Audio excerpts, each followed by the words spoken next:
بلغني الحقيقة والأماني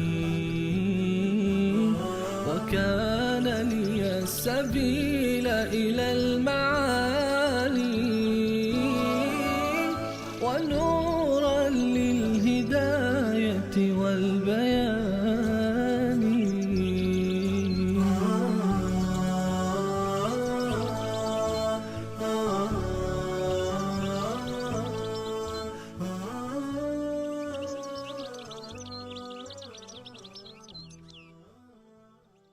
يا أيها الناس قد جاءتكم موعظة من ربكم وشفاء لما في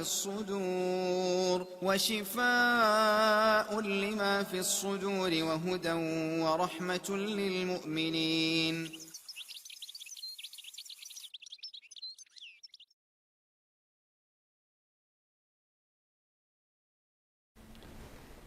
بسم الله الرحمن الرحیم. الحمد لله رب العالمین و صلاة و السلام علی سید الانبیاء والمرسلین سیدنا و حبیبنا محمد و علی آله و صحبه اجمعین. بینندگان عزیز گرامی، السلام علیکم و رحمت الله و برکاته. در خدمت شما عزیزان هستیم با برنامه نسیم رحمت و جناب حضرت مولانا عبدالسلام عابد. حضرت همه چیز عرض سلام و عرض وقت بخیر. تشکر استاد، خدا شما را اجر بده. خوش سلامت باشین. امروز یک موضوع خیلی مهم میخوایم در موردش صحبت بکنیم. قضیه حقوق والدین یکی از مسائل خیلی مهم و حقوق والدین از جمله دساتیر و فرامین الله سبحانه و تعالی است که الله متعال قرین عبادت و یکتاپرستی خودش قرار داده است. و قضا ربک الا تعبدوا الا ایاه و بالوالدین احسانا. الله سبحانه و تعالی امر کرده است که غیر از الله سبحانه و تعالی را نپرستید، به او شریک نیارید و با پدر و مادر به نیکی رفتار بکنید. متاسفانه یکی از آفت‌هایی که امروز در کنار امراض دیگری که جوامع اسلامی گرفتار آن شده است حقوق والدین است. می‌بینیم، می‌شنویم که خیلی‌ها پدر مادر خود را در وقت پیری، در وقتی که به کهولت میرسن، آنها را در پرورشگاه‌ها و در دارالمسنین قرار می‌دهند و از خدمت به آنها و از نیکی به آنها ابا می‌ورزند. متاسفانه این مشکل و این آفت و این مرض نه تنها در جوامع غربی و کفری بلکه حتی به جوامع اسلامی هم سرایت کرده است. در برنامه امروز می‌خوایم در مورد جایگاه پدر و مادر و حقوق پدر و مادر در قرآن کریم و در دین مبین اسلام صحبت بکنیم. جناب حضرت مولانا در خدمت شما هستیم. جزاکم الله خیرا. الحمد لله و الصلاة و السلام علی رسول الله و علی آله و صحبه اجمعین. باز هم خداوند متعال سپاس میکنیم که امروز باز با شما یک برنامه به خاطر تنویر ذهن مسلمانان داریم و سپاس الهی را ادا میکنیم که شما هم صحت یافت. جزاکم الله خیر. طهورون انشاءالله. استاد، بحثی که امروز ما شما داریم راجع به حقوق والدین و اهمیت از این قضیه از اینجا شروع میشه که یکی از مقاصد مهم شریعت اسلامی همان حفظ کیان خانواده است. از این خاطر در اسلام عزیز ما بحث روی حفظ خانواده است، ولی قبل از او سر تشکیل خانواده یک بحث بسیار بزرگی داریم که او مهم است و قرآن کریم بسیار واضح و روشن برای قضیه حفظ خانواده توجه کرده و این موضوع را بسیار بسط داده. چون انشاءالله ما اساسا در قضیه خانواده داخل میشیم، دوست داشتم که اول از این پدر و مادر شروع بکن، اساس قضیه هستن، بعد برای حقوق خانواده و خانم و زندگی و انحلال و همه چی. وقتی که ما بحث سر مقاصد شریعت میکنیم باز میبینیم که حفظ دین اساس قضیه بود.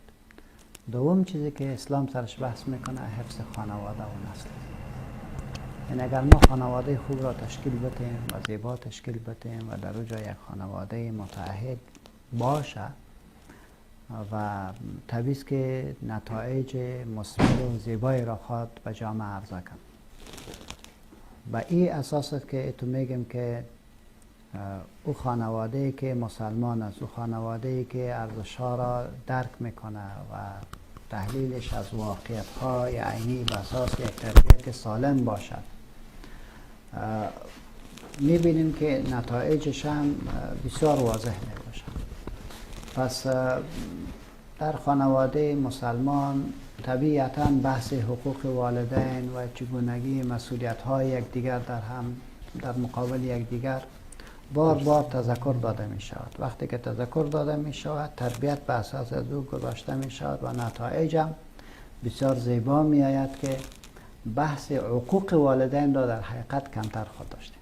درست. یعنی از این خاطر اسلام عزیز امر می کنه به عنوان یک واجب شرعی که در برابر پدر و مادر باید یک مسلمان احترام خود بگذارین بلکه خوبی های اقصای درجه‌ای که از توانشان میرسه او را باید انجام بده. درست. و به تعبیر دیگری هیچ کسی به جز الله نمی شود که از مثیل برش داده بتانیم، نه زن، نه اولاد، نه کسی دیگری. درست. حق مادر و پدر برتر است. بنان این وجوب را در سوره مبارکه نساء آیه 36 اشاره میکنه که وعبدوا الله را پرستش بکنه ولا تشرکوا به شیئا، و با الله هیچ چیز را همتا قرار نده، شریک قرار نده. درست. پس الله را خالصانه عبادت بکنه و با الله هیچ کس را و هیچ چیز را شریک مگردانه. این دستور شد. یعنی عبادت بزرگ و گناه بزرگ. بله. سبحان الله. یک طرف دستور به عبادت، دیگه طرف هم دوری از بزرگترین گناه. بله. بعد از اون میفرمه و بالوالدین احسانا، با پدر و مادرتان نیکی بکنید. یعنی وقتی که حق خدا را دادید، دوم حقی که به تو متوجه می شود همانا خوبی کردن با والدین است. و بالوالدین احسانا، شما با پدر و مادرتان نیکی بکنید. و تأکید هم در حقیقت در این کلمه احسانا نهفته است. بله. که هر کس به اندازه امو توانش این نیکی را باید تجسم ببخشد و باید او را واضح بکند. بعد میبینیم که در سوره مبارکه اسراء آیه 23 لزوم نیکی با پدر و مادر، خصوصا در وقتی که اونا ریش سفید و پیچ سفید میشن. در این وقت باز میگه نیکی را تو با مادر و پدر ولو که جوان باشه تو باید نیکی بکنی. ولی بیشتر که تو باید متوجه بوده باشی در وقتی که اونها ضعیف میشن، اینها پیچ سفید و سفید میشن، پیر میشن. الله ارشاد میفرمه و قضا ربک الا تعبدوا الا ایاه و بالوالدین احسانا اما یبلغن عندك الكبر احدهما او كلاهما فلا تقل لهما اف. دستور الهی برتان است که جز الله کس دیگر را عبادت نکنید. الا تعبدوا، آگاه باشین، بفهمین، درک بکنین که جز الله کسی دیگر را عبادت نکنید الا ایاه، مگر او. بحث عبادت را ما توضیح کرده بودیم که همانا هر حرکت ظاهری و مادی و معنوی و که در روشنی شریعت الهی صورت بگیرد به خاطر خدا او عبادت است. درست. اما چیز عبادت. پس در کل کار شما چی کنین؟ رضای الله را اصل قرار بدین. از جملهش با کی؟ با والدین. با والدین هم خوبی میکنه به خاطر ازی بکن که الله خوشه. الا ایاه و بالوالدین احسانا، با پدر و مادرتان چی بکنین؟ نیکی بکنین. اما یبلغن عندك الكبر، وقتی که اینا با تو بود و طبیعی که با تو هستن و پیش سفیدی و ری سفیدی رسیدن، فلا تقل لهما اف، کلمه اف را برشان نکنید. فلا تقل لهما اف استاد یک کلمه سربسته ای است که تعبیرهای مختلف را انسان به حسب امو ظرفیت والدین میشه تعبیر کنه. والدین متفاوت هستند. مثلا ما تو پدر و مادری داریم که اولادشان در پیش رویشان اصلا سیگرت میزنن، نسوار میزنن، انگار نه انگار پایه‌اش دراز میکنن و توقعی هم بالا از اولاد ندارن. خود ظرفیت ها هم تو پایین است. درست. خب تو والدینی داریم که اگر پایت پیش رویش دراز کردی آزرده میشه. چرا؟ اونا میگن که من تو را تربیت کردم، عادی تربیت نکردم. در تربیتت بسیار عرق گذاشتم. پس وقتی که عالی چیز را کلش هم میفهمی، پس توقع ما از تو به اساس فهمت است. درست. و ما ظرفیت هایت است. تو چرا در مقابل ما به اصلاح بی رقم گستاخی میکنی؟ از این خاطر است که یک فرق میکنه. همین حقوق والدین خود در کل الله دستور میدهد، ولی احسان متفاوت است. بر حسب هر جامعه. بلکه به حسب هر جامعه، به حسب همون ظرفیت هایی که هست. که بعد سر شما میگن که چرا این رقم می شود، باز هم تعلق به تربیت داره که قرآن کریم بعدا در سوره احقاف یک توضیح عجیب میده. فلا تقل لهما اف، کلمه اف را برش نگوین. این کلمه اف چی رقم نگوین؟ وقتی که سن زیاد شود والدین زیاد سوال میکنن، سوالای تکراری میکنن، فراموشکاری و زهایمر. وقتی که تکرار سوال میکن، تو در مقابل تکرار سوالش اف نکن، باز برش جواب کن، باز برش جواب کن. حقیقتا مثل کودک میشن. قطعا قرآن هم همین تعبیر میکنه که یک تعدادتان برمیگردین به همون طفولیتی که به اصلاح در ابتدا داشتن. و منکم من یرد الی ارذل العمر لکی لا یعلم بعد علم شیئا. چیز نمیفهمه، همه چیز فراموش میکنه.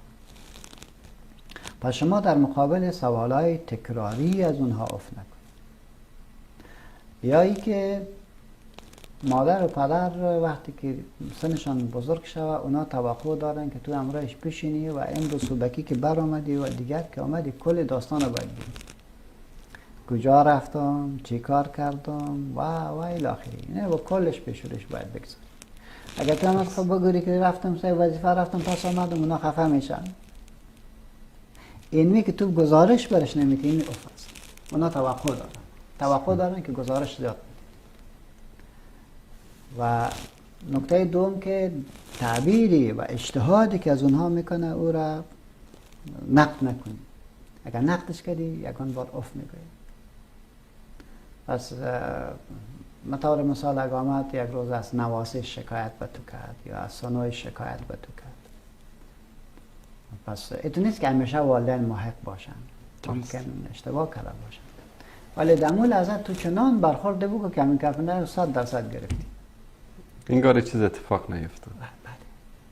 یک از علما جناب مولانا میگفت حتی اگر که مثلا پدرت یا مادرت بگه که اینی کاغذ است، شما بخوای بیای برو ثابت که نه پدر تو نمیفهمی کاغذ نیست، این مثلا پلاستیک است، این در زیر همین قضیه داخل میشه که نباید یعنی با اونا جر و بحث کرد، خواستن در سنی که به پیری رسیده باشن تو ولو اینکه بخوای حقی را ثابت بکنی. قطعا سازی باز. از این خاطر که هر قدر که سن بالا برود توقعات تفاوت میکنه. درست. بنان در کلش فلا تقل لهما اف ولا تنهرهما، اونا رو نرانید، یعنی تحقیرشان نکنه، آواز سرش بلند نکنه، چشم سرش نکشین، رختان را از پیش دور نتین. ولا تنهرهما، نادیده نگیرین سخنش را، خود بی تفاوت در مقابل سخنش قرار نتین. کلش در می داخل است. ولا تنهرهما، خب چی بکن؟ و قل لهما قولا کریما، امرش از سخن نیکو را برش بکن. قولا کریما. جالب است که وقتی میگن کریم، ای کریم میگه کرم است که تو تقاضای شی را نکرده باشی، ولی به اساس امو ظرفیت های جانب مقابل درک میکنه که چی میخواهد. به زبان حال او یک چیز را طلب میکنه، قبل از اینکه به زبان قال بگوید او را در خدمتش قرار بده. سبحان. بنابراین فرزند نیکو کدام است که چنان از والدینش آگاهی داشته باشد که چه رقم بستر را دوست دارن اما تو برش جور کن، چه رقم غذا را دوست داره اما را برش جور کنن، پیش کدام دخترش میخوای برود ببرش، کدام دخترش نوازش بیاره برش بیاره، کجا میخوای کجا کالش، بدون از اینکه او سوال بکنه. مثلا برش میگه که مادر جان بیا که یک جای چکر بریم، راه اصلا ببرش در خانه برادرش، در خانه خواهرش، جایی که دوست داره، جایی که دوست داره.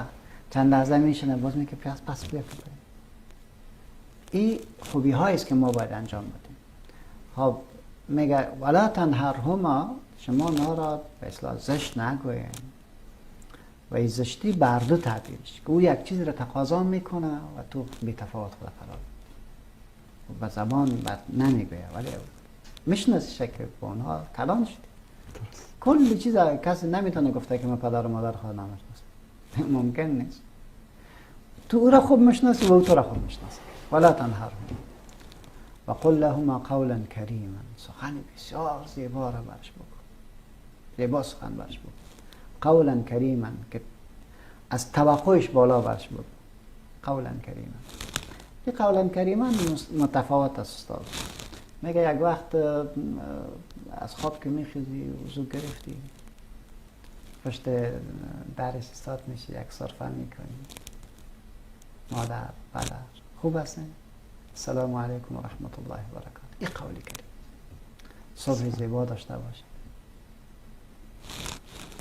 در خدمتش خودت پوری برش، ممون بوتای شدن پیشیم همون بگذاری، دروازه رو برش باز بکنی، اما به اصلاح کمک برش گرم بکنی، وقتی که برآمدن نمون ریپات شروعش بگذاری. کار باید انسان بکنه و در خوبی های است که یک مسلمان ما در حقیقت باید نظر داشته باشه. اقول لهما قولا کریما واخفض لهما جناح الظل من الرحمه. سبحان الله، چه تمثیل عجیبی است. یک عجیب تمثیل میکنه. یعنی وقتی که تو یک تمثیل است که در زیر بال اینا را جای بده. بلا تشبیه اگر تو گفته بتانم که یعنی یگان نفر به اصطلاح مادر وقتی که باران می شود باز می بینیم که از حیوانات، از مار، از پرنده ها امی اولادکایش زیر بالش قرار میده تا که شرفه باران اونا را نزن. اما تو جایش میده. تو هم به امی رقم میگه امی بازوهای رحمت خود را، مودت خود را، خوبی های خود را ای را به مادر و پدرت اما تو بگذار، اما تو زیر حمایتت باید باشد. همونطور که وقتی ما کوچک بودیم، طفل بودیم، اونا همینطور برخورد کردن. همینطور برخورد کردن. بنان واخفض لهما جناح الظل من الرحمه. من الرحمه. رحمت در حقیقت خودش یک بحث از مفاهیم است که آدم نمیتونه او را تهدید بکنه و یه متفاوت است بکی و من شأن والده. درست. چگونه میتونی؟ واخفض لهما جناح الظل من الرحمه و قل رب ارحمهما. ولی بحث مدیر خود تکمیل شد. هر آنچه که داشتی از تواناییت کلش در رضای والدین چی کردی؟ او را به خرج دادی. بعد آخرتش هم متوجه باید باشی. و قل رب ارحمهما، و اینها را ببخش. به خاطر ما نمازش گاهی قضا شده باشه، گاهی تأخیر شده باشه، درست. لباسش به اساس پیشاب ما خراب شده باشه در حالی که به تو ایستاده است. درست. به خاطر ما خواب نکردن، به خاطر ما بیدار خوابی کردن، به خاطر مرضی که ما داشتیم اونا مریض بودن در حقیقت. اما تو تعصب بشین، طفل از درد خواب نمیکرد، مادر به خاطر طفل، پدر به خاطر طفل. از این خاطر میگه این خوبی را خود ایجا کردی، آخرتش هم متوجه باش. و قل رب ارحمهما، پروردگارا اینها را مورد رحمت قرار بده. چنانچه مرا کوچک بودم بزرگم کرد، چقدر با ما خوبی کرد. خدایا تو امروزشان از این که بیشتر خوبی بکن. اینا در ضعف دست مرا گرفتن، اینا در تشنگی آب برای ما دادن، اینها حالا که ضعیف شدن پیش تو میآین، مورد رحمت قرارش بده، خوبی رو یا الله تو امرش بکن. حال دیگه این فرزند دوستای خود همیشه خلاص میکنه و قل رب ارحمه، پروردگار اینها را تو مورد رحمت و حمایتت قرار بده. کما ربیانی صغیرا، طوری که من خرد بودم و مرا تربیت کرد و کلان کرد و دین به من نشان داد و حقوق به من نشان داد، تو پروردگارم بهش خوبی بکن. ربكم اعلم بما في نفوسكم ان تكونوا صالحين فانه كان للاوابین غفور. هر چی که سینه شما است الله میدونه، ولی هر کی با الله برگشت الله مهربان. یعنی فرزند میگه تو دعای خدا بکن و انشاءالله که دعای تو را الله متعال رد نمیکنه. و حدیثی از رسول علیه السلام در این باب داریم. پیامبر علیه السلام میفرماید که حدیث زیبایی است که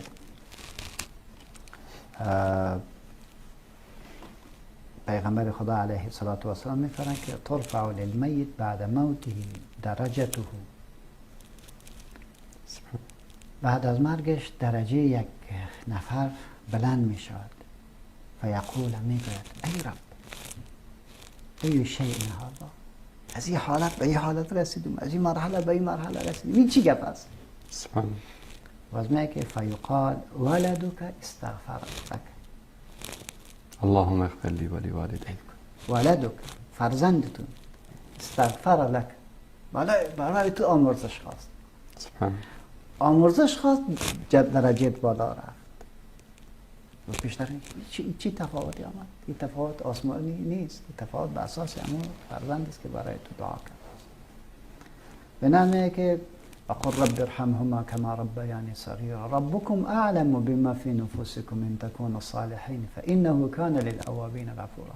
اتون فکر نکنید که پدر و مادر خیلی خوب معلومتون به دعای ما چی نیاز دارد، بلکه خدا خوب میداند. این درجات معنوی چنان بلند است که هر کس نیاز دارد. میبینید رسول ما صلی الله علیه و سلم میفرماید که هر کس که بعد از آذان بر من میدعا اللهم رب هذه الدعوة التامة والصلاة القائمة، چرا؟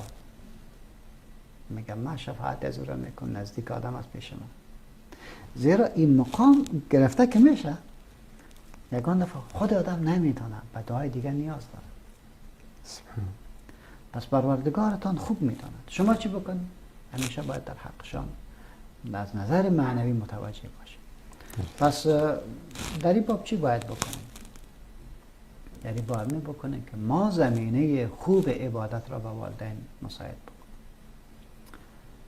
به حج زمینش مساعد بکنیم، به عمره زمینش مساعد بکنیم، به جماعت زمینش مساعد بکنیم که در جماعت بهترتر برن، تشویقش بکنن که عبادت بکنن، در جیبش پول بگذارین که در راه خدا صدقه بدهد، در قبل از اینکه رحلت بکنن قرضهایی که دارن او را برش ادا بکنن، مکلفیت هایی که از نظر واجب دینی دارن او را ادا بکنن. اگر فدیه قسمش هست او را باید بپردازن، اگر خدا نخواسته قتل نفس کرده باشه در مقابلش باید روزه‌ای که 2 ماه گرفته میشه او را باید بگیرد، نمیتونه باید فدیهش بپردازه.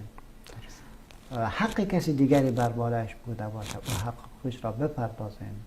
یگان بار در جوانی زمینی کسی را گرفته، یگان بار پولی کسی را گرفته، یگان بار کسی را اذیت کردن، فرزندان نیک باید امی و قل رب ارحمهما کما ربیانی صغیرا دمی داخل میشه. همه اینا رو در بر میگیره. همه اینا رو در بر میگیره. فرزند صالح امی کارش است. اما تو مادر و پدرش از گناه پاک بکنه که تو راست هم جنت برود. ای چیشان است. بنان لزوم نیکی با والدین در وقتی که ریش سفید و پیچه سفید هستند در نظر بگیرید. در حالت ضعف و ناتوانی. سبحان الله، سبحان الله. در سوره مبارکه لقمان آیه 15 و 14 بحث را از این بالاتر میکشد. میگه پدر و مادرت که مشرک هم باشه شما امرش نیکی بکنه، این را خب بگذار که مسلمان باشه. الله متعالی اشاره می و وصینا الانسان بوالديه حملته امه وهنا على وهن وفصاله في عامين ان اشكر لي ولوالديك الي المصير. سوره مبارکه لقمان سوره حکم است، نصیحت های عجیبی است و نصیحت های بهشتی. سبحان الله، سبحان الله. جالب است که این پدر مهربان فرزندش تربیت میکنه، میگه یا بنیه لا تشرک بالله ان الشرک لظلم عظیم. فرزندم با الله شریک مقرر نکن که شرک آوردن با الله بزرگترین ظلم است که انسان در زندگی خود انجامش میده. هیچ گناهی بین نمیاد از نظر بدی. وقتی که ایره میگوید بعد طبیعی که نصایح چی را ذکر میکنه؟ نصایح برای که فرزند ولا تصعر خدک للناس ولا تمشي في الارض مرحا انك لن تخرق الارض ولن تبلغ الجبال طولا و الی آخر کلش میگه.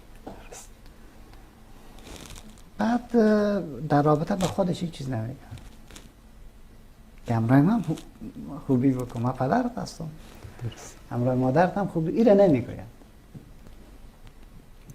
بعد چون حق الله را تشریح کرد و حق مخلوق را تشریح میکنه، حق خودش تشریح نشده، ایره به عنوان جمله معترضه قرآن کریم جای به جای میکنه. جمله معترضه همون جمله است که به اساس ضرورت مقام جای به جای میشه، در حالی که از اصل قضیه نیست.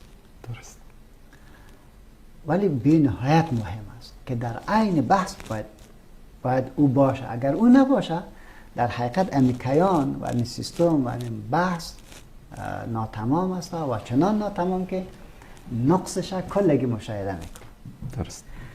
پس به این خاطر مثلا مثلا ما صحبت داریم، میگیم دروازه را پیش کنیم، دروازه که باز باشه میشه آواز دیگر است، دیگر بحث ما را مختل میکنه. پس میگیم پیشش کنیم، دروازه کلکی را پیش کنیم که شمال میاد بلاست. اینجا هم جمله معترضه است، این قول الله متعال که وقتی گفت یا بنی لا تشرک بالله ان الشرک لظلم عظیم، این بس که ووصینا الانسان بوالدیه، این مقوله الله متعال است به عنوان جمله معترضه در مابین وصیت های حضرت لقمان جای به جای میشه از حیث اهمیتی که این موضوع دارد. و جالبی است نصیحت را که میکنه حضرت لقمان حکیم، یک پیام کلی داد که ما سفارش کردیم انسان را که با پدر و مادرش خوبی بکند. این دیگه باز پدر را مگذاره، بحث مادرش را میکنه. حملت امه، مادرش او را برداشت وهنا علی وهن، از یک سختی و سختی دیگری، از یک سستی و سستی دیگری. هر ما که بالا میره میتونه سبحان الله فشار بالای مادر بیشتر میشه. جدا که میشد و فصاله عامین، با شیر 2 سال برای شیر میده، بعد از 2 سال جدایش میکنه. میگه انشکر لی ولی والدیک، حال دیگه خدا بشناس، تو باید سپاس مرم بگی چرا ما آفریدگار توستم. ولی والدیک، ولی پدر مادر هم باید سپاسش بگی، احسانش باید فراموش نکنی. الی المصیر، آخر بازگشتن پیش شماست و در برابر عدو از شما پرسان میکنه چی کردی با خدا، چی کردی با مادر و پدر. و ان جاهداک علی ان لا تشرک، و ان جاهداک علی ان تشرک بی، مادر و پدر تلاش کرد که تو با ما شریک مقرر بکن، ما لیس لک به علم، ان تشرک بی ما لیس لک به علم، چیزی که تو با دانش نداری. فلا تطعهما، در شرک آوردن اطاعتش نکن. پدر و مادر بسیار زیاد حقوق دارن، ولی حق خدا چی است؟ برتر است. از این خاطر ما میگه لا طاعت لمخلوق فی معصیت الخالق. پدر و مادر وقت دستور داد به بیدینی اطاعتش نکن، به شرک اطاعتش نکن، به شکستاندن امر خدا اطاعتش نکن. فلا تطعهما و صاحبهما فی الدنیا معروفا، ولی در دنیا امرش خوبی بود، ولو که کافر، ولو که مشرک است، ولو که کافر است، ولو که بیدین است. واتبع سبیل من اناب الی ثم الی مرجعکم فانبئکم بما کنتم تعملون. و صاحبهما فی الدنیا معروفا، در دنیا امرش بسیار زیاد خوبی بکن، معروف یعنی توقع یک مادر از تو چیست، امو امرش بکن. توقع یک پدر از تو چیست، امو امرش بکن. اب توقعی که داشت امر برش بکن. بدون چون چرا. واتبع سبیل من اناب الیه، تاریخ را در نظر بگی، کسایی که به سوی ما برگشته زندگی از اونا را مطالعه کن. پس تاریخ مطالعه کن که حضرت اسماعیل علیه السلام با ابراهیم علیه السلام چی کاری کرد. تاریخ زنده است، پیش رویت است، در قرآن است. وقتی میگه یا بنی فرزندم من میخوام که ذبحت بکنم، قال یا ابت افعل ما تؤمر ستجدونی ان شاء الله من الصابرین. الله بس کردن ما اختیار است، هر کاری که انجام میدی بس انجامش. در اینجا تو میگه که واتبع سبیل من اناب الیه، کسایی که به سوی من بازگشت کردن او را روش اونا را مطالعه کن، تاریخ از اونا را مطالعه کن. باز به سوی من بازگشت ما شماست و خبرتان میکنم با آنچه کرده. یعنی اگر با پدر و مادر مشرک تو معروف نکردی الله مؤاخذت میکنه، الله از تو پرسان میکنه. این تو نمیشه که بگو دشمن خدا بود دیگه از این خاطر من هیچ کاری امرش نکردم. نه، دشمن خدا تو کار جداست، ولی تو من حیث فرزند چی کاری کرد؟ تو باید امرش چی میکنی؟ بنابراین در قرآن کریم ما بحث دیگه داریم که از یک طرف خوبی میکنه ظاهری، از یک طرف بعد معنویش باید بالا بود. خود تاریخ بیاره یک بار مطالعه کن. من اناب الیه او را یک بار بده. من اناب الیه چی رقم است؟ حضرت نوح علیه السلام در سوره مبارکه نوح در رابطه با مادر و پدرش میگه رب اغفر لی ولی والدی ولی من دخل بیتی مؤمنا والمؤمنین والمؤمنات ولا تزد الظالمین الا تبارا. دعا میکنه رب اغفر لی ولی والدی. چرا میگه رب اغفر لی؟ خدایا من را ببخش. میگه اگر تو بخشیده نشوی دعای تو در حق دیگران مستجاب نمیشه. تو باید اول پاک شوی که تو دعایت قبول شود. از این میگه رب اغفر لی، خدایا من را ببخش تا زبان من چیزی که از بیرون میکشد اون مورد قبول تو شود، من دوست تو شود و پاکی که در وجود است. رب اغفر لی ولی والدی ولی من دخل بیتی مؤمن. پس حضرت نوح علیه السلام به پدر و مادرش دعا کرد. تو هم باید دیگه همیشه وردت باید باشه، همیشه در حق والدین باید دعا بکن. حضرت ابراهیم علیه السلام در سوره مبارکه ابراهیم آیه 41 میفرماید رب اغفر لی ولی والدی ولی المؤمنین یوم یقوم الحساب. ابراهیم علیه السلام به پدر و مادرش فراموش نمیکنه. رب اغفر لی ولی والدی. جالب است که اگر یک تعداد علمایی را میگه که او چی که بود پدر حضرت ابراهیم علیه السلام مشرک نبود، او که تعبیری که یا ابتی میگه او کاکایش است، چون پدر قبلا از دنیا رفته بود و کاکا مسئولیت تربیتی از او را به عهده داشت. از این خاطر در افغانستان هم زیاد ما برای کاکا پدر میگه. درست. من در اینجا میگه او را میگه و یک تعداد میگه که نه ظاهر قرآن را چی میکنن که رد میکنن، ممکنه همین پدرش باشه با واسه از اون که تا که خدا منش نکرده برش میگه که استغفار میکنه و حتی پیامبر میگه که اما کان استغفار ابراهیم الا ابراهیم که استغفار میکنه اون یک وعده بود که ما باش داده بود. او وعده وقتی که پدر و مادرش مسلمان نشد او هم از پیش گرفته شد. پدر و مادر که مسلمان بود چی برش بکن؟ اقول رب اغفر لی ولی والدی. همیشه باید بگی، همیشه باید بگی. از این خاطر است که چقدر زیبا خواهد بود که در این ایام خجسته که ما قرار داریم در وقت افطار بگویم که کسایی که مادر و پدرشان زنده هستند رب العالمین توفیق خوبی ها را نصیبشان بکنه، دعا بکنن که خدایا این پدر و مادر را برای ما طول حیات نصیب بگردان، مرا توفیق عنایت بفرما که امرایش خوبی بکنم، اونا را خوش نگاه بکنم، زمینه را برشان مساعد بکنم، الاخری به دعا. کسایی که والدینش رحلت کردن اونها با در ایام خجسته و در وقت افطار بگن اللهم اغفر لی ولی والدی اللهم اکرم نزلهم و وسع لهم فی قبورهم، الاخری دعا بکنم، بیشتر دعا در حقشان بکنم. و ما دعا که ما میکنیم در حقیقت اوجا فرج میاد، اوجا روشنی میاد در قلبش. رفع درجات. ما در حقیقت برش معرفی میشیم و کرام الکاتبین میدونن که اینا چقدر انسانهای خوبی هستن که فراموشکار نیستن، احسان فراموش نکردن.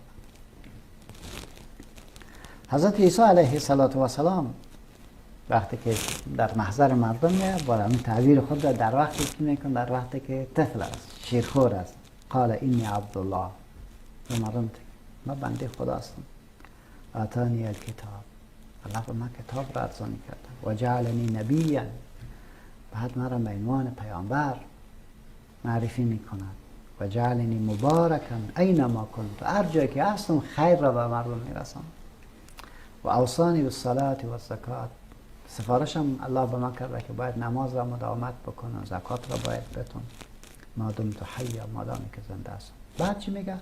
و برم بوالدتی، دستور گرفتیم که با مادرم خوبی بکنم، ولم یجعلنی جبارا شقیا، نگردانید مرا ای که سخت دل بوده باشم، بد طبیعت و بد سرشت باشم.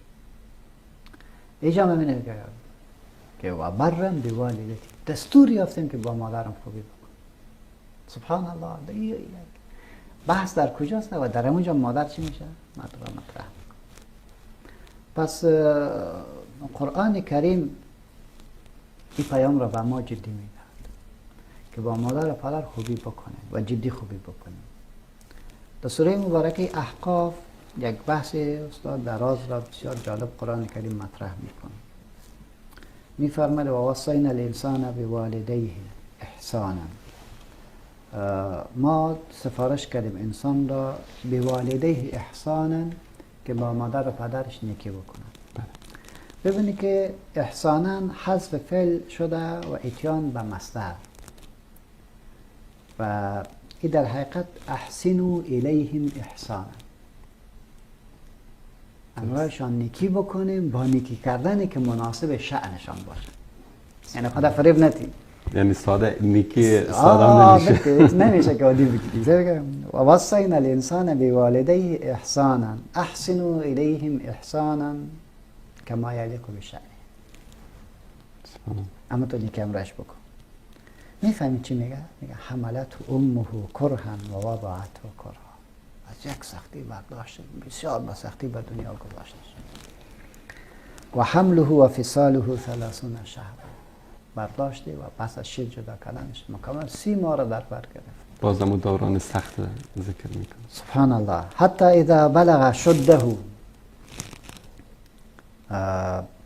تا که به 40 سالگی، حتی اذا بلغ شده و با قوتش طفل چی شد؟ از شیر جدا شد، قوی شد، نیرومند شد. و بلغ 40 سنه، به 40 سالگی رسید.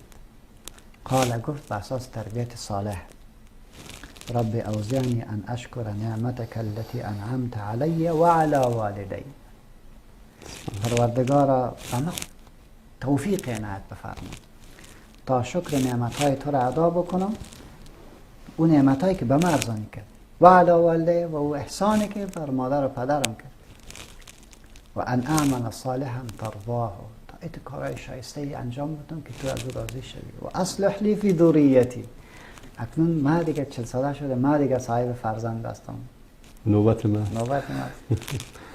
اصلح لی فی ذریتی انی تبت الیک. خدا باز هم حق مادر و پدرم طوری که شایسته تو را ادا نکرد، حق تو را خدا الله ادا نکرد.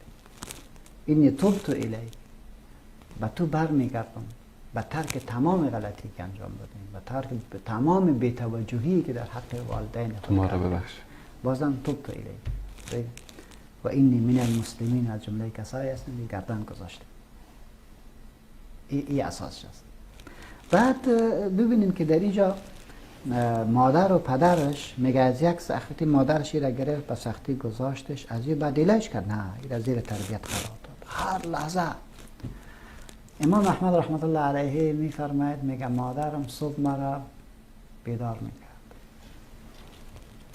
بعد لباسای مرا منظم میکرد، هوا که سر بود یک چیزی را مثلا از پوزم دور میداد، زیر اماچی مرا میگرفت، بوتکای مرا بسته میکرد، مسجد میرساند، بس خودش بس سبحان الله. در این جا هم شما فکر بکنین که پشت مکاتب میبینی که مادر سال است. بله. صبح هم که میفرسته، صبح پدر خواب است و مادر همه چیز آماده. و یاد ما میاد که تو مادر ما را میفرستند مسجد مفرست این کارا میکنه. اینا توجه کردن برای تربیت، نتیجه تربیت گرفتن. درست. فرزند 40 ساله شد، صاحب فرزند شد، یک بار میگه اوزعنی ان اشکر نعمتک التي انعمت علی و علی والدی و ان اعمل صالحا ترضاه و اصلح لی فی ذریتی انی تبت الیک و انی من المسلمین. یک نتیجه از این وصلت انت یک چیز شد. نتیجه از او وصلت چی شد؟ فرزندای صالح دیگه، یعنی نواسه های خوبم نصیبشان شد، فرزند خوبم نصیبشان شد. در وقتی که فرزند 40 ساله شد، اینا به اصطلاح 60 ساله و 50 ساله است. ان الله لا یضیع اجر المحسنین. نتیجه می شد. پس چرا امو سختی کشیدن؟ اولئک الذین نتقبل عنهم احسن ما عملوا و نتجاوز عن سیئاتهم فی اصحاب الجنه وعد الصدق الذي كانوا يوعدون. سبحان الله. این نتیجه شد. این گروهی هستن که ما همه خوبی هایشان را میپذیریم که به ما دارن. خوبی های نوازش هم به او میتونم، خوبی های بچهش هم به او میتونم، خوبی خودشان هم به او میتونم، کلشان هم به او میتونم. و نتجاوز عن سیئاتهم، چون زحمت کشیدن به تربیتشان غلطی از پیشان شده. گاهی نماز قضا میشه، گاهی کم کار کنید. و نتجاوز عن سیئاتهم فی اصحاب الجنه، در قطار اهل جنت هم درست. وعد الصدق، این وعده وعدی نیست، وعد الصدق الذی کانوا یوعدون. والذی قال لوالدیه اف لکم. آلی دیگه خانه را با ما ذکر کردن، پدر و مادر که مسئولیت نگرفتن، آوردن در دنیا ولی به تربیتشان توجه نکرد. نتیجه بی‌تفاوتی چی شد؟ فرزند نابکار، ناصالح، فرزند طالح، بدبخت به جامعه تقدیم میشه. والذی قال لوالدیه اف لکما اتعداننی ان اخرج وقد خلت القرون من قبل. چی میگه؟ او برچ میگه بچه پدر و مادر خود پیچه سفید و ری سفید شدن، حالا یوم نماز میرن در صف اول میشینن.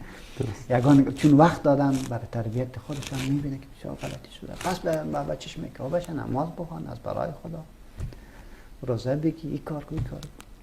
این فرزندش به عوضی که بگه اطاعت میکنه، به عوض میگه درست است، در برش میگه که اف لکم، یعنی نفرین بر بالای شما. کلمه بسیار زشته برش، اف لکم، تباه شوید مادر بچه. اما تو دیگه به مقتضای حالشان نامه تاپخ و زیاد است دیگه، بله. این تاپه ها را سرش میگذارد.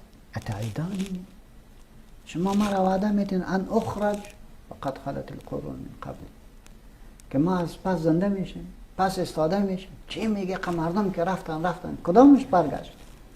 یا من باید زنده شم.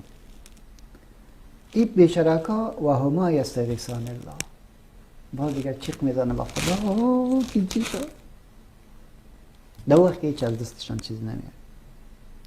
ویلک آمن، فرزند ایمان بیار، تباه میشیم، هلاک میشیم. این وعد الله حق، وعده خدا راست است. فیقول ما هذا الا اساطیر الاولین. این فرزند در مقابل چی میگه؟ قصه گذشته هاست، بگذار مرا. حال در این آیت دو چیز به ما داد. پدر و مادری که مسئولیت گرفتن به دنیا خو آوردن، خو مسئولیتشون در تربیت هم چی کردن؟ ادا کردن. نتیجه چی شد؟ نتیجه میشه ربی اوزعنی ان اشکر نعمتک التي انعمت علی و علی والدی و ان اعمل صالحا ترضاه. این باز نتیجه شد. نتیجه اولاد آوردن ولی توجه نکردن، بی تفاوت بودن. باز همین میشه که اتعیدانی ان اخرج وقد خلت القرون من قبل و هما یستغیثان الله ویلک آمن. چیک میزنه که ایمان بیار. ان وعد الله حق فیقول ما هذا الا اساطیر الاولین.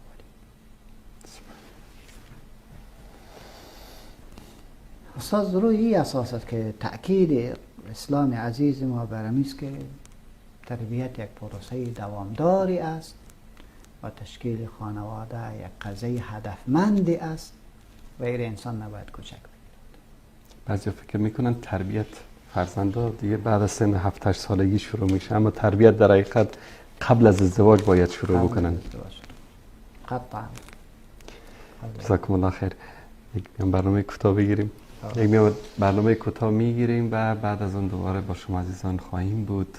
حقوق والدین در برنامه نسیم رحمت با ما همراه باشید.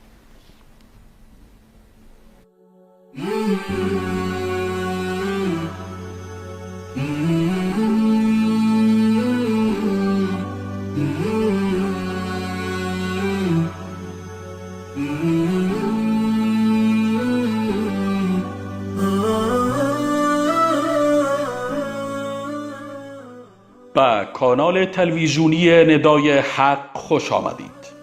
اگر تا کنون عضو کانال ما نشده اید لطفاً کانال ما را سابسکرایب نموده و دکمه زنگوله را فشار دهید تا از جدیدترین ویدیوهای جالب ما مطلع گردید.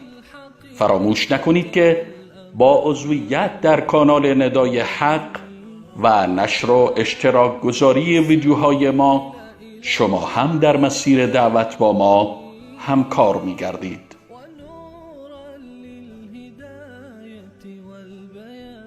ندای حق، ندای توحید و حقیقت. وإذا سألك عبادي عني فإني قريب أجيب دعوة الداع إذا دعان فليستجيبوا لي وليؤمنوا بي لعلهم يرشدون.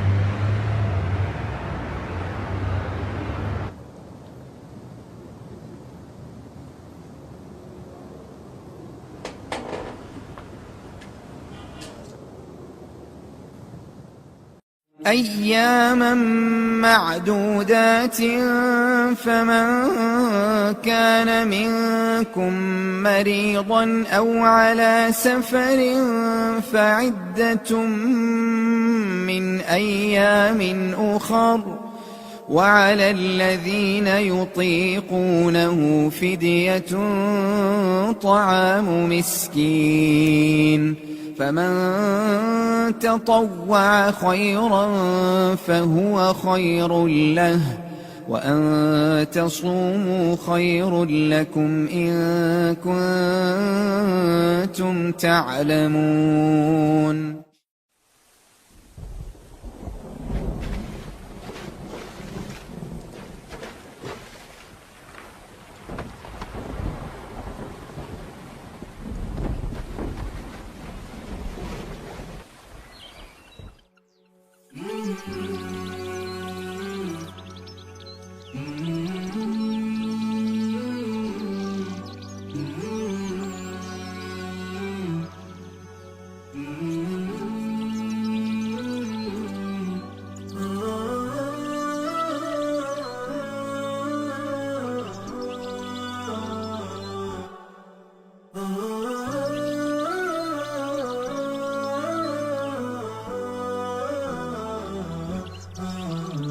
نداء الحق صوت قد شجاني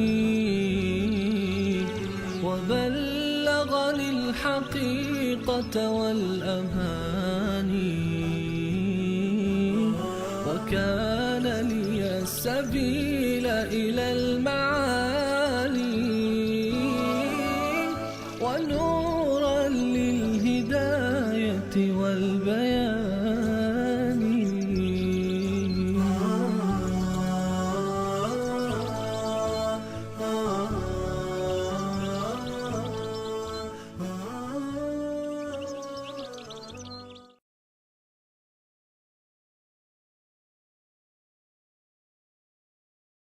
الرحمن الرحیم. با سلامی دوباره خدمت شما عزیزان. در برنامه نسیم رحمت هستیم و حقوق والدین، موضوع مهمی که الله سبحانه و تعالی در کنار اطاعت از خیش و عبادت خیش به این موضوع اهمیت بالایی قائل شده است. جناب حضرت مولانا.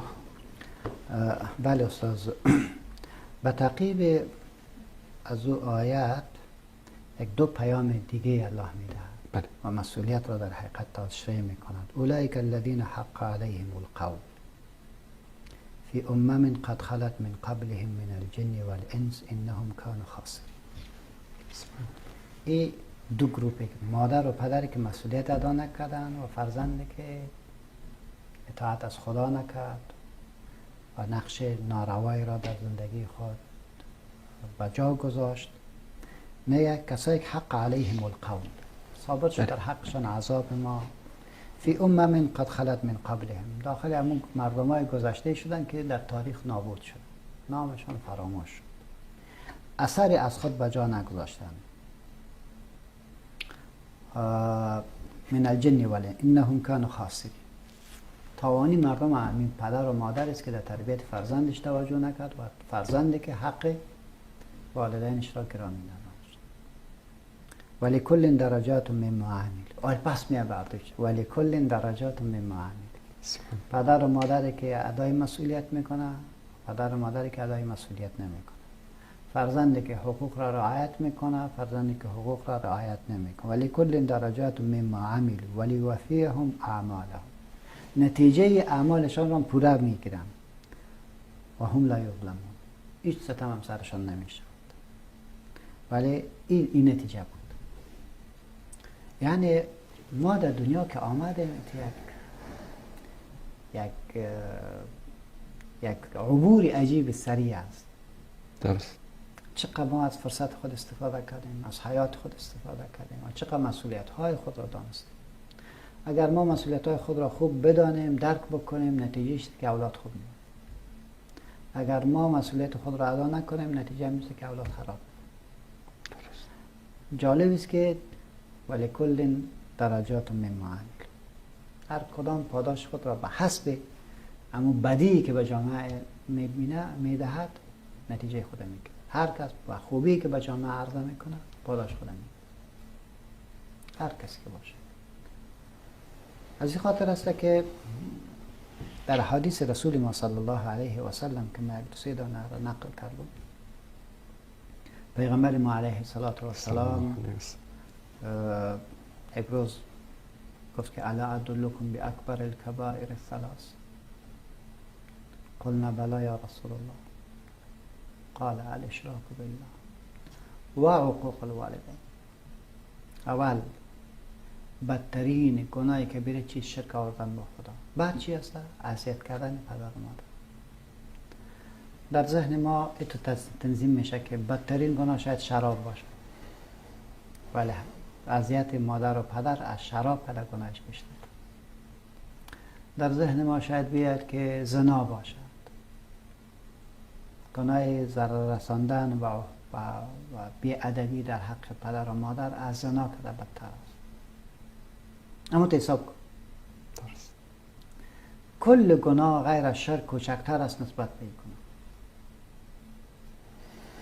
سبحان الله. از این خاطر فرمودن که پیامبر خدا الاشراک بالله و عقوق الوالدین و کان متکئا فجلس علی و قول الزور.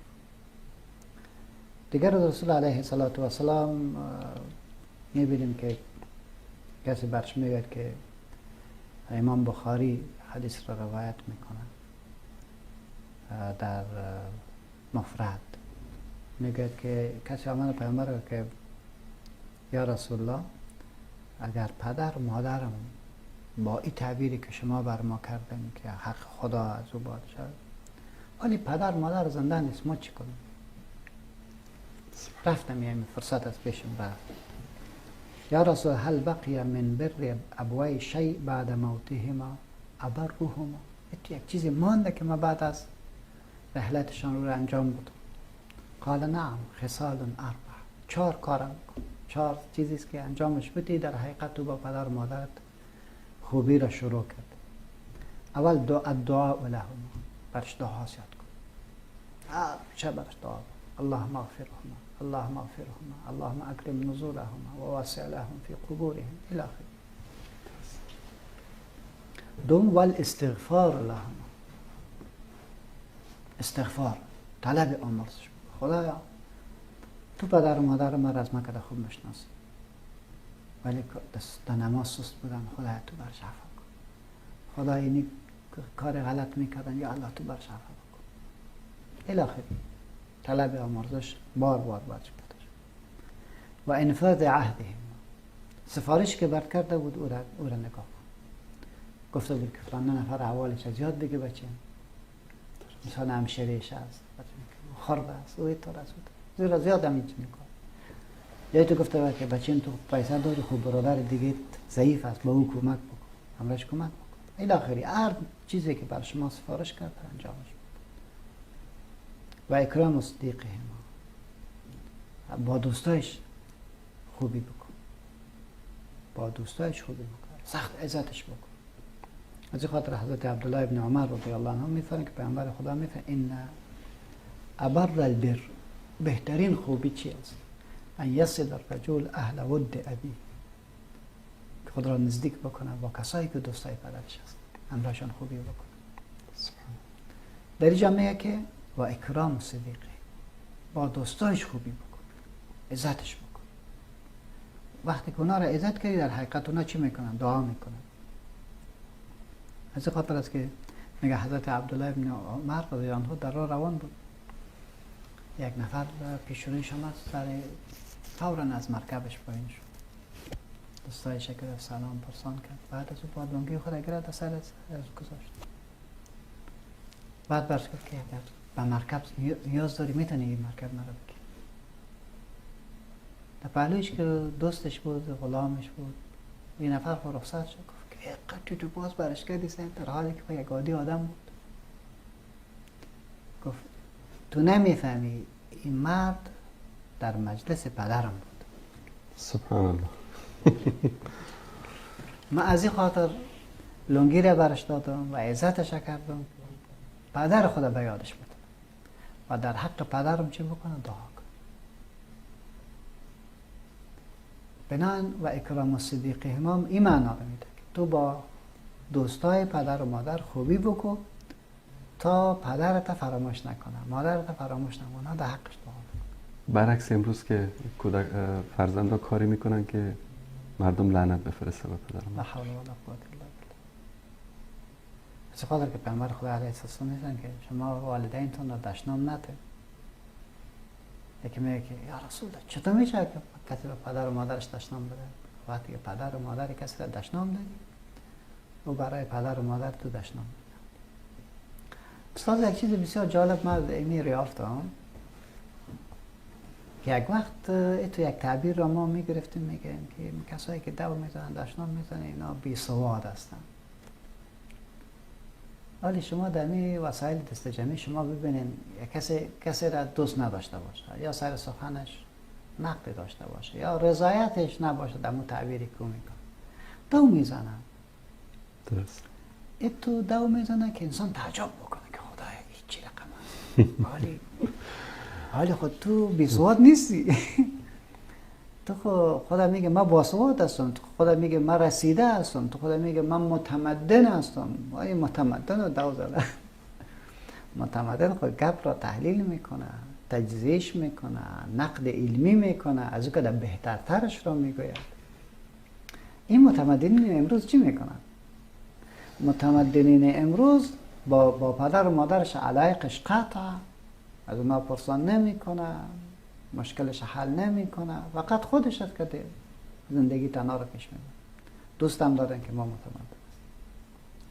از این خاطر شما ببینید که میگم من ایلونگی خدا به سرش گذاشتم، مرکب خدا برش تقدیم میکنم به خاطر که پدرم به یادش بیایه و در حق پدر ما و مادر ما دعا بکنم. سبحان الله. و اگر ما اکرام دوستای والدین خود را بکنیم، از یک طرف در حق دعاگوی پیدا میکنه. از طرف دیگری باز رازهایی هست که ما او را پیدا میکنیم که به اساس فهم از او راز رابطه ما با پدر و مادر ما دیگر استحکام پیدا میکنه، زیرا عزیز میشه پیش ما. جایگاه پدر به عنوان شخصیت های بلند پیش ما مطرح میشه. میگه پدر تو این صفت داشت، این صفت داشت، قصهش میکنه، او را که میگیره. پدر تو دوست داشتم میبینیش، مادر تو دوست داشتم، صفات خوب، صفات خوب. از این خاطر است که و اکرام و صدیقهم و صلة الرحم التي لا رحم لك الا من قبله. تو رابطه خانوادگی را با کسی که از طرف مادر و پدر به توی چی شده وصل شده او را عزت بکن.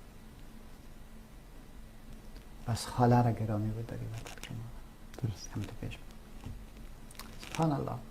این رسول الله صلی الله علیه و سلم که میگوید عادی نیست این موضوع. در حدیث دیگه دارم که پیامبر خدا علیه السلام را کسی پرسان میکنه که من احق الناس بحسن الصحابه یا رسول الله؟ قال امك، قال ثم من، قال امك، قال ثم من، قال امك، قال ثم من، قال ابوك. کسی که امروز زیاد بشینی و صحبتش را گرامی بداری که میگه مادرت، باز کی مادرت، باز کی مادرت، باز کی چهارم هم پدرت. باز هر کسی که به اون منصب و تو نزدیکتر است. در حدیث دیگه جالب است که پیامبر علیه السلام آمد در منبر اول که پټی خدا گذاشت که وجبت دیگهش گفت وجب حمد نماز خلاص صابینه یا رسول الله این چی تعبیر بودی تو که میگه جبرائیل برای ما آمد و به ما گفت که بعد من ادرک رمضان ولم یغفر له. از رحمت خدا دور باشه دو کسی که رمضان گیر میکنه و گناهش بخشیده نمیشه. من گفتم اللهم آمین. من گفتم آمین. سبحان الله. رمضان باره ما میاد تو بخشیده نمیشه یعنی چی؟ که ارشد امی بنی کلب در عربا کلانترین قبیله کوچی بودن. ببینه که بسیار زیاد مالدار بودن. میگه به اندازه گوسفندان بنی کلب، به اندازه موهای گوسفندان بنی کلب الله مردم را میبخشد. سبحان. و در این میلیون ها انسان تو جای نمیگیری، محروم. از این خاطر میگه من ادرک رمضان ولم یغفر له، بعد من ادرک رمضان ولم یغفر له. من گفتم آمین. بعد میگه بعد من ادرک والدیه عند الكبر احدهما او کلاهما ولم یدخل الجنه. از رحمت خدا دور باشه و کسی که پدر و مادر یا رویشه یا یکیشه در پیش سفیدی و سفیدی گیر میکنه داخل جنت نمیشه. این تو یک دروازه عجیب.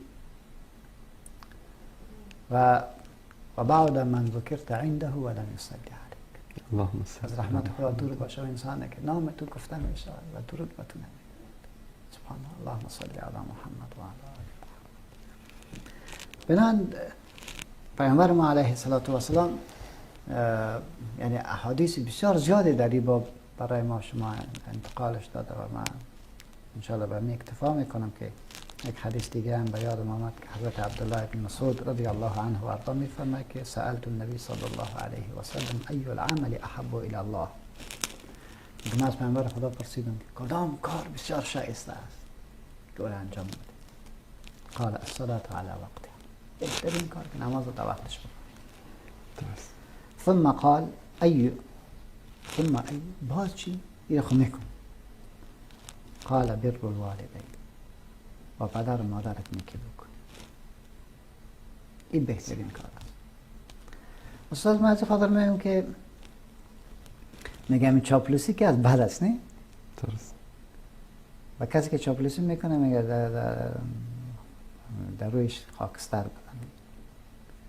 خب برای پدر و مادرتان چقدر که میتونین چاپلوسی بکنن. یکی از علما میگفت که برای الله سبحانه و تعالی چقدر که میتونی چاپلوسی. سبحان الله. در حق پدر و مادر همین چی که یاد داری میره بکن براش. درست. خنده براش بده، مذاق هم برایش بکنه، دعایش بگیره، پایایش براش بوسه بکنه.